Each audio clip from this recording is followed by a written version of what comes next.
Magandang araw sa inyong lahat. At muli kasama ko ang aking mga kambing dito sa ating kambingan ni Aliboy Goat Farm.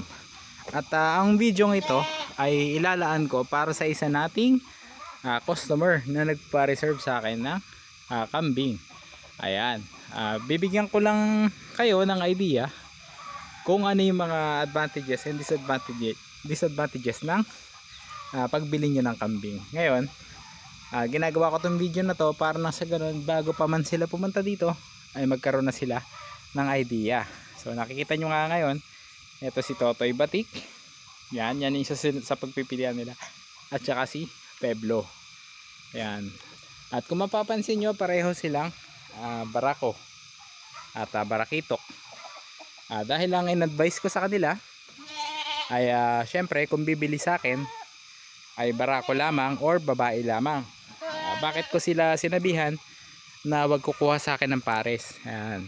O bakit nga naman hindi ko pabentahan sila ng pares? Yun po ay sa kadahilanan na ito po, mga kambing ko dito ay walang pares na pwedeng magsama talaga dahil ito ay magkakapatid sa ama.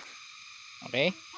So doon papasok yung inbreeding. So hindi maganda kung kayo po ay kukuha sa akin ng pares dahil hindi po ito magre-resulta sa magandang lahi o magandang health ng inyong kambing. So nandun yung tsansa na magkaroon kayo ng inbred o magkaroon ng inbreeding na kambing. Ayan. Ang age nga po pala nila ay nasa 3 months pa lamang. Ayan. So pag-usapan natin mamaya advantages and disadvantages nun. So dito sa inbreeding kaya talaga hindi ko ini-push sa kanila na ganon. Siyempre ayaw natin na kakaumpisa pa lang nila ng pagkakambing magka-problema agad sila sa pagpapalahi nito. O yan. So ito nga pala si Totoy Batik. Yan, anak ni Walter tsaka ni Mama Brown. Yan, so upgraded na ito. Yan, ang kategory ko dyan is F2. Kaya lang si Walter, since wala naman siyang papel nung aking binili at sa kakilala rin. So ang kategory ko sa kanila o ang kanilang status ay upgraded, 'di ba? So ibinabase namin yung aming presyuhan sa tindig at siyempre sa ganda nung balahibo, sa kintab. Yan. Tapos sa isa sigla, sa itlog. Yan. Yan din si Peblo. Ito si Peblo naman ay ang ano niya upgraded pero kung ano mo F1 dahil ang kanyang magulang ay native. Tapos si Walter ang buro. Okay? So ito. Mga pinaghalong native at Anglo-Nubian. Okay. So ayan nga. Ang pagbili nila, kung gagawin nila ng maaga, ang advantage nun ay mas mapapalaki nila yung kambing nang sa kanila mapapaamon nila, mas maaga nilang masasanay sa kanilang farm. Mas makaka-adapt agad-agad dun sa kanilang farm. At yung isa pang advantage nito ay hindi sila masyado mahihirapan pagdating sa pag-adjust sa klima dahil kabilang bayan lamang sila. Yan. Tapos syempre kung sakali makakuha sila sa akin ng barako, yan nga si Peblo or si Totoy Batik, makakabili pa sila ng mga inahin nila sa ibang farm. Yan, makakapamili sila agad habang kinokondisyon nila ang barako. Okay, so isa-isa lang naman ang kailangan nila dito. So nakadepende sa budget nila.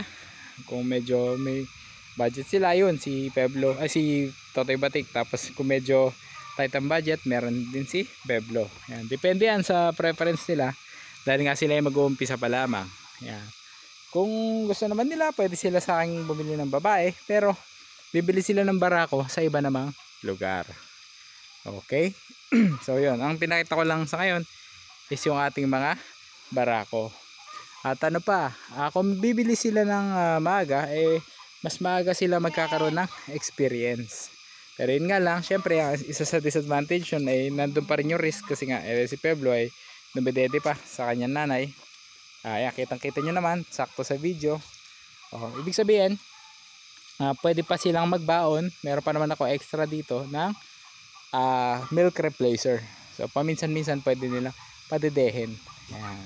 So pwede naman sila kung gusto nila magantay pa ng mga 1 buwan pa kaya ko nang iwala ito ng tuluyan na hindi na kumakain. Nang sa ganun ay talagang walay na siya sa kanya nanay at hindi na niya kailangan dumepende sa gatas. Okay, so pwede rin nilang kung baka kapag antay pa sila at hindi naman nagmamadali, ay pwede naman nilang antayin ito ng 7 months. Okay, so pwede pa sa September. Advantage nun, mas matibay na talaga laban sa mga sakit ang ganong edad ng kambing. Mas sanay na sila sa solid foods at syempre mas ready na sila sa breeding. Pwede na halang sumampa yun yung 7 months. Pero kung talagang gusto nila na lumaki pa o lumaki pa yung lahi magiging anak nun, gawin nilang mga 14 months. Okay, pero ang kagandahan nun, habang hinaantay nila yung buwan ng karampatang edad, nakakapagsanay na sila sa pagpapakain ng kambing, pagbibigay ng vitamins, paglilinis ng mga kulungan, at ano pa ba, pangungumpay. Yan, marami silang aaralin kasi dyan kapag lalo na sa mga first timer na pag-aalaga. Hindi lang yan nakukuha sa puro YouTube. Siyempre kailangan din meron kang hands on. Ayun, diba? Agree kayo? Meh. Sumasagot talaga yan ating mga kambing. Ayun, tapos syempre dahil nga kalapit bayan natin sila, pwede nila akong tanongin dito kung ano mga diskarte ko sa pagkakambing. Kaya ini-invite ko sila dito sa farm dahil nag-refer dyan tiyuhin ko.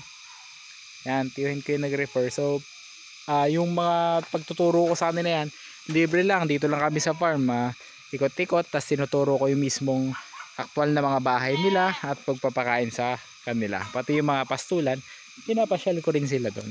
So ganun tayo dito kapag nagtuturo sa kambingan ni Ali Boy Goat Farm.